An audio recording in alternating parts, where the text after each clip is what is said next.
Okay, we'll give folks just another moment or so. Oh, I'm trying to pin multiple people.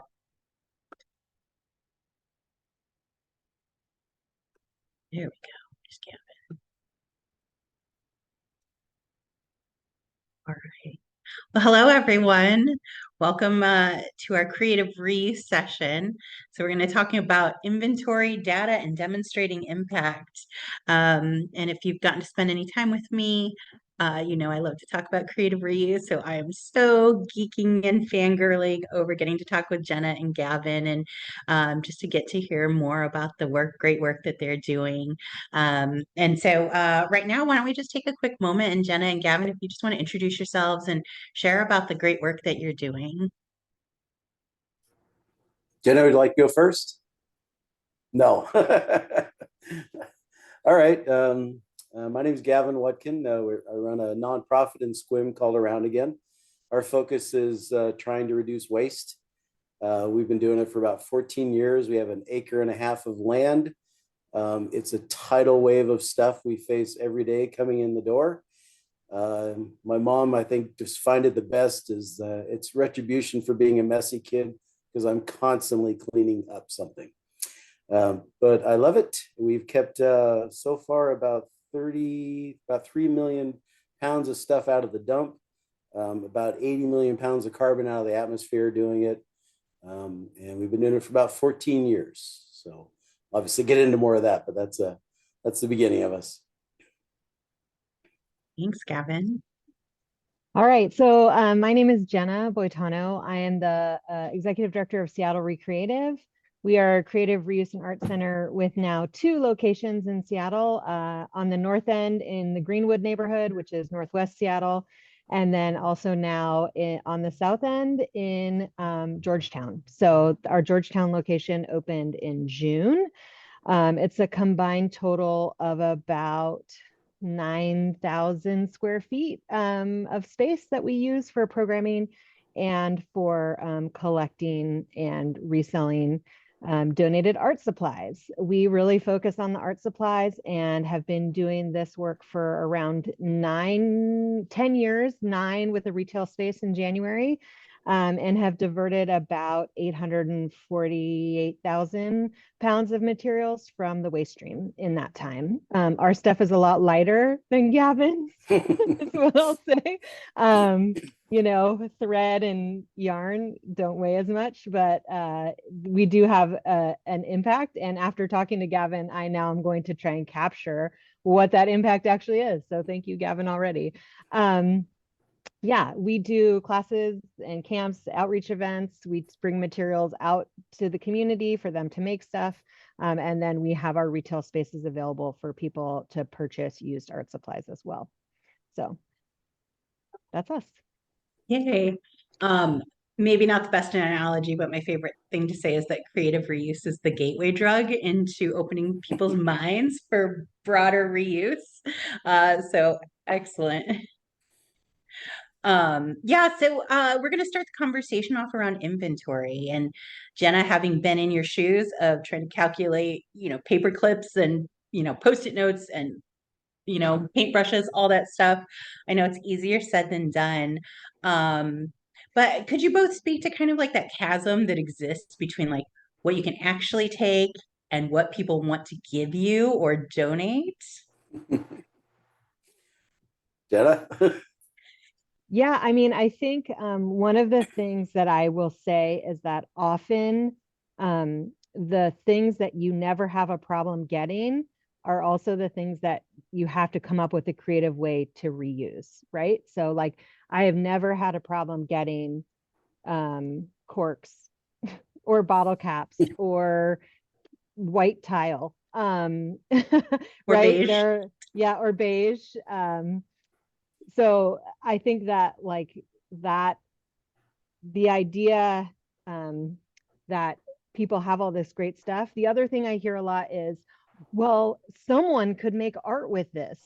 And I'm like, yes, someone could, but the chances that they're going to come into my into this shop looking for that thing are very, very low. Like, so I think that's like, that is also the thing that I really try to educate our material donors on is, hey, here's why I'm saying no to your thing, right? Like, because I think sometimes people have this idea, and larger organizations that take lots of stuff have given people the impression that there's like a magic place that stuff goes when it leaves your hand, that like then it becomes someone else's problem to deal with, when there are people who are having to figure out what to do with that thing, right? It's like wish cycling, but wish donating, wishnating. I don't know if that's a thing, but I would like to coin that phrase, like wishnating.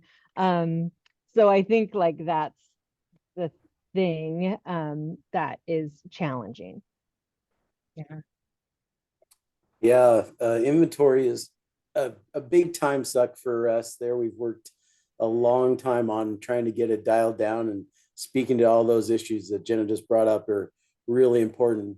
We have the interesting fact about our place is it's a more retired community. So a lot of the donations that come through the door have a history. So as you accept the item or you don't accept the item, you have to really understand that there's a life story that came with the item. And if you're not going to accept the item, you have to have almost a burial service for the item with the people. Sometimes they'll talk about fondly climbing on a table when they were 6. And so you have to start out with, well, it looks like it had a lot of love and a wonderful life, but I think it's over now. So it's really a kind of a therapy session for some of us that we have to learn. It's wonderful and sometimes it's heartbreaking, but we also never try to let anybody just fall by the wayside. Like you said, they don't know what to do with the item initially, and they figured they had an answer when they drove in your door. So we try to always make sure we've got some other outlet for them, whether another place that might take that's in town, or another way to recycle the item, or a free service to get rid of it. And then when all else fails, we will take it to the dump for them for a fee. But what we do is we put it in a free pile and hope that somebody will come by and take it before we have to take it to the dump. So we try not to let anybody walk out the door that doesn't have a good idea what we're going to take, because we have a good list that covers everything we can't take. Like one of the things is pressboard items, like pressboard cabinets. We have no heated buildings, so the moisture gets into the cabinets and the pressboard just falls apart. So explaining that to people, we have to spend a lot of time kind of going over what our limitations are, and the fact that we're full all the time, and that we play a game of Tetris every day. Those are the big issues with that. We also have a flow of inventory, so nothing ever sits in one place very long in our place. It moves either on the floor to get someone a better look at it, or it moves to a make an offer section, and then it moves to the free pile. So things are constantly moving in our store, which again, I think is some sort of torture design I've come up with for my staff. But we have to, because otherwise we can't take the stuff that will find homes. So it's a constant battle in that regard. Yeah, inventory, that's a wonderful topic. I can speak for hours on that one. But yeah, those are the beginning of the nutshells, but I do love that part. The other thing I was just going to add is that a lot of times those things that are not tile, because I haven't figured out what to do with white tile yet, in like small bits. I'll take a field trip, Gavin, if you're excited about it. Got an option for it. Great. We'll talk about that offline.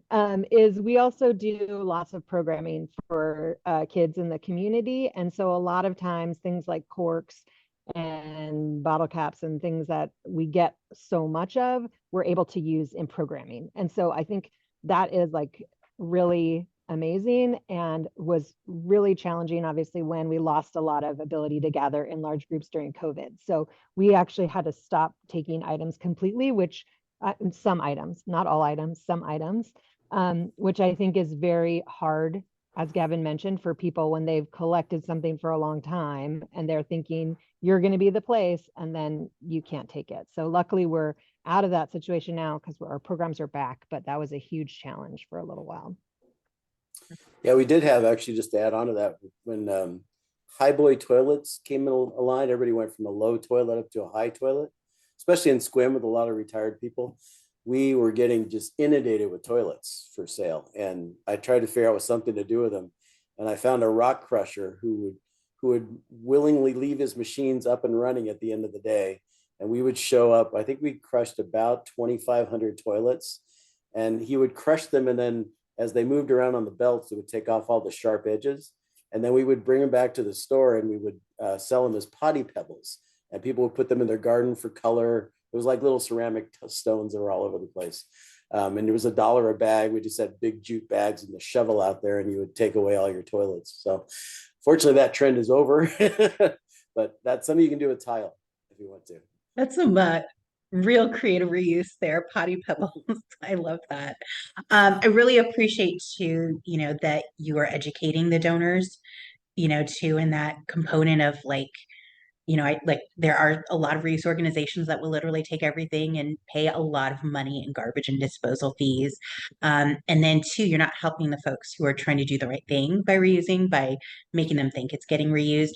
So I kind of want to take a little bit of a rabbit trail to something we kind of had in the back and forth emails, and talking about kind of like that municipal piece, because reuse organizations play a huge role in diverting materials from the landfills. And, we're seeing a lot of investment in recycling and organics and solid waste systems. What is the role of to get municipal recognition and support, and to really get them to recognize the community service that reuse provides when you take materials from the community? Jenna? I always like lunch before. Well, I appreciate that. I will say, I think that reuse organizations are like the unsung hero in many municipalities, in my experience, both here in Seattle, and also I was on the board of an organization in Durham, North Carolina. Shout out to anyone from North Carolina, called the Scrap Exchange, which has been doing creative reuse work for like 35 years in Durham and that area.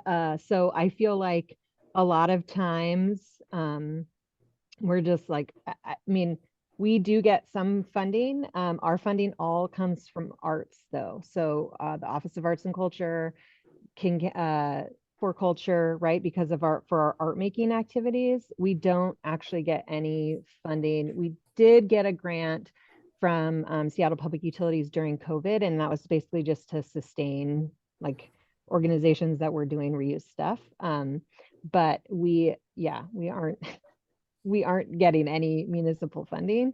And I think it's interesting.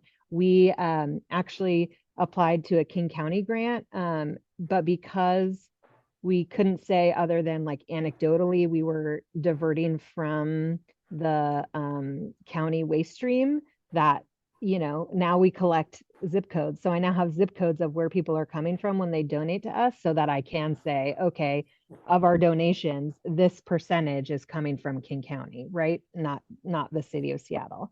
So I feel like there's definitely a lot of work to do there. I don't know, Gavin, do you have something you want to add? I'm disappointed a little bit in the municipalities here, at least for support. Our biggest issue is space, and to find grants for facility space is a very tall challenge. Classes and things like that are good, but to just try to get building space is a very hard ask in our community. I also do find that the city councils here and those like to use our numbers for the total for the county, but again, there doesn't seem to be much of a two-way conversation about how that works. In my ultimate dream, we don't exist, that we should be owned by the county and run at every landfill in the country, but we aren't anywhere near that yet. So I wish there was more funding for that. I wish there was more collaboration with the folks on that, and maybe it'll change. Sometimes it just takes the right moment, but so far it hasn't come up here. Yeah. Thank you both for sharing that. So just one last thing along the inventory line. Someone, I think Travis from Waste Loop had put in the chat about software for tracking inventory. I will say from my experience in creative reuse, it is like counting, needles in a haystack, or no, that's only one. You know what I mean? It's counting needles in a needle stack. You know, and I think too, like, you know, the Portland reuse community, like many years ago, we had these back and forth conversations, you know, too, with the variety of materials we get, conditions. But is there any software that you all have seen or heard of that makes sense to use for inventory management on the reuse side? Wow. I mean, we use the very precise inventory system of will it fit on the shelf? Same Um, one. so I would love to say we do, but you know, we really don't, unfortunately. I think on the creative for us and probably also for Gavin, the sheer number of items that we would have to track would be like, I mean, I get overwhelmed just thinking about it personally. When our list of items we take is like, I counted once, it's over 500 items, right? So like trying to have an inventory system that we'd be able to maintain in any way would feel overwhelming at this point. That doesn't mean that it wouldn't happen at some point. I've heard some people talk about potentially using like a barcoding system or something like that. Again, that we haven't ever been able to actually do that. We're lucky if we can get it in, you know, to a, and then, you know, like to a discount to a free cart situation. We feel grateful if we can do that. So, but I do know that there are people who are trying to figure that out. I haven't heard of anyone figuring it out yet. Yeah, the only inventory we do is when it comes in, we price everything now, where we didn't used to do that. And so, yeah, and that is a monumental effort, and fortunately made a lot easier with the Google camera feature, because you can find the item quicker, because we have a lot of old stuff that comes in we've never seen before. But that's the only inventory for that. The only thing we track is carbon going out. So carbon and weight. And we do that Yeah. through this. Yeah. But yeah, nothing plugging stuff in. That would be a death sentence. Yeah. And two, because stuff is moving so fast and, you know, for Yeah. the price that, you know, reuse nonprofits sell things for, it just doesn't make sense, you know. But I think if you're selling like probably like large building materials and stuff where you're selling doors or fixtures for 50 to $100, that probably makes more sense. And you know, it looks like there's some comments coming through the chat, so I'll let folks talk about that. Um, so let's talk about data then, like metrics, like um, how are you like sharing your metrics? Like Jenna, you had mentioned like tracking by zip code, and you know, I think a lot of reuse organizations use weights, or you know, Gavin talking about carbon. But like, what types of metrics do you track? And then also, how do you share it more broadly with your community or even when going for grant funding or other municipal funding? I mean, we track pounds. We also will track, we have a couple of programs that are free programs, right? So a free for public school teacher program, a free for Black, Indigenous, Artists of Color program. And so we track those two free programs by kind of like retail value. So what those items would sell for. Here's the amount that we gave away in a year, let's say. We then also track the zip codes of the people who participate in those programs, again, to say, here's our reach in the community, right? Here's who we're impacting.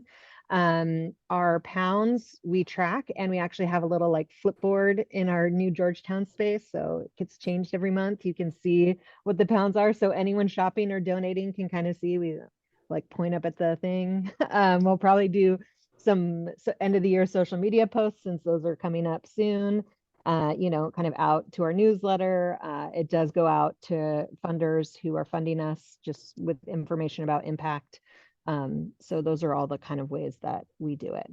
But now I'm going to add a new metric, because talking to Gavin, I was like, ooh, I got to do that, you know, methane diverted, kept out of the landfill stat.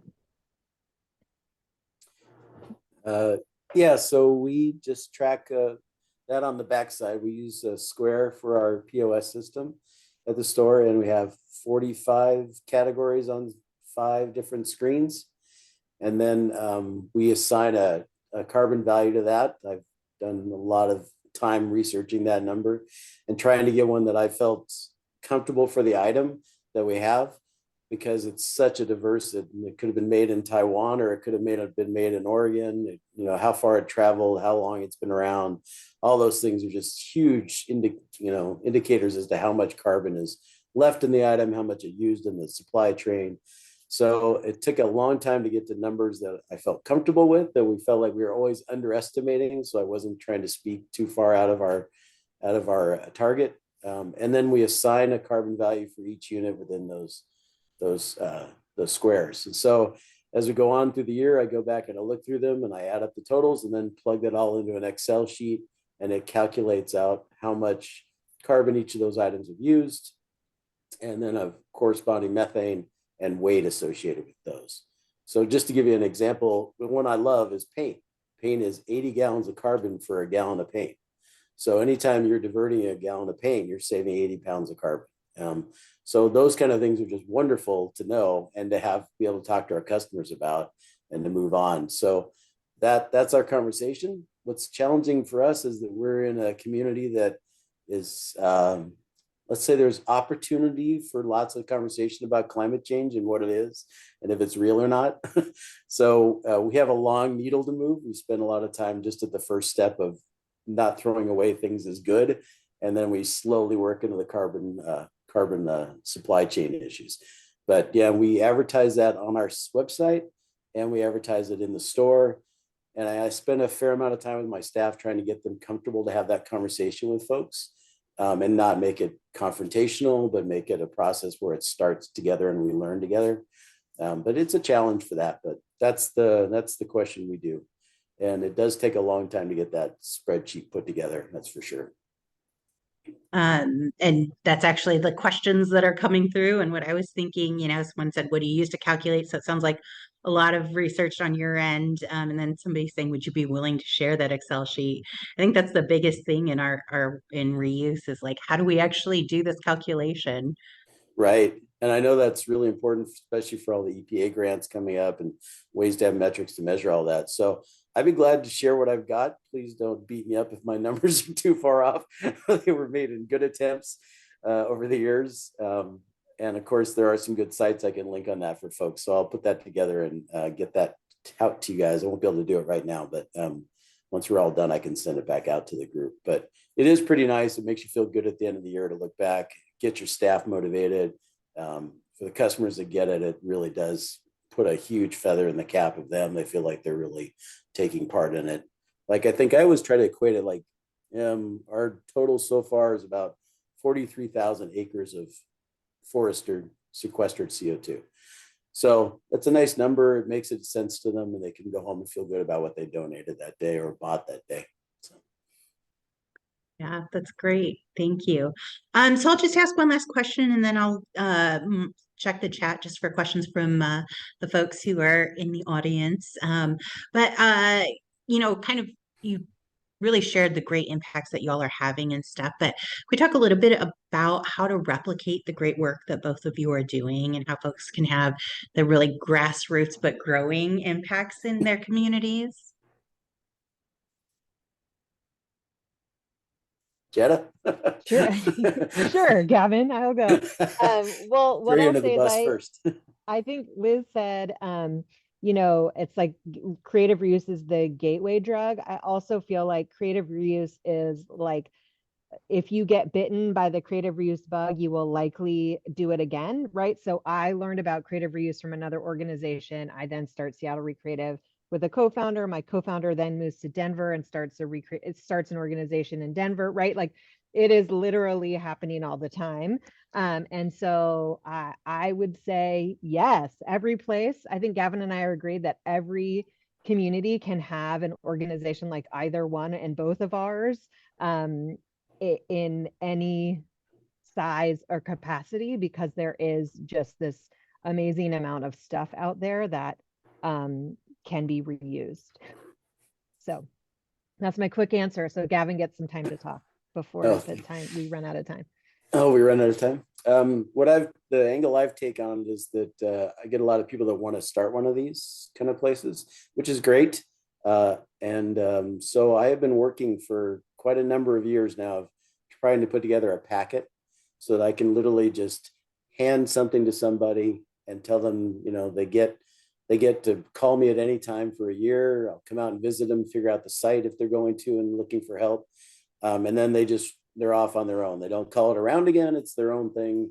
And we just spread it that way. Because I have at least 30 people in California, a few people in Philippines and other places around the world that are interested.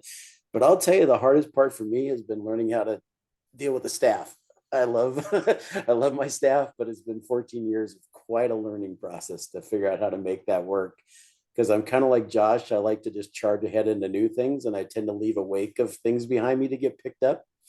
And that doesn't always go well with staff sometimes. So I think I finally cracked the nut, at least for me, on how to work that. And I didn't want to start to put together that part of the package until I figured that out better. I'm sure I'm still terrible at it compared to a lot of people, but I think I'm as good as I'm going to get. But that's what I'd like to do, is just hand out packets and say, here, go. Yeah, for sure. And I think too, for folks who are interested in replicating some of the great work that Jenna and Gavin are doing, is knowing too, like, there's just a certain soul to each reuse center that I've been to. And like what works in Portland may not work in Seattle, may not work in Squim, like the haunted weird goth bin at Scrap PDX, like that's where I got most of my weird doll collection stuff, but that's not everyone's cup of tea, So yeah, so definitely I think there's just something to really making sure that it's also represents the community that it's being built in. Well, before we get put in the last room, I'm going to ask my favorite question of reuse folks is, what's the weirdest or most interesting thing that you've come across in your work that's been donated? Jenna, you look like you got something good. Well, I just knew it was coming. I think back to, we got a really large donation of dental x-rays. And I think that's pretty weird. And they sold like hotcakes. People love, the weirder it is, the more people want to buy them. Well, yeah, on that line, I guess I can add, we had a dental chair from the turn of the century that the dentist would hand crank the drill behind your head, which was interesting. We got a freezer that was for a morgue donated, and we got a wine room that filled our parking lot. It was wrought iron and could hold about 500 bottles of wine, and that was donated too. So it's pretty odd things, yeah. Just like you're like, what is this? Why is it coming here? Well, along the dentist or dental lines, at Scrap PDX, a mom had donated, she had a bunch of kids. She had donated 40 of her kids' baby teeth and wisdom teeth. And of course, we were like, okay, does this count as human remains? Can we sell it? So we're like, we didn't feel comfortable selling human teeth. So, but there were 3 staff members who were very excited to take, we divvied it up among the staff members to take home. So, yes. And looks like some folks are sharing some fun things in the chat too. So feel free to add your fun reuse find in the chat before we get kicked out in 15 seconds.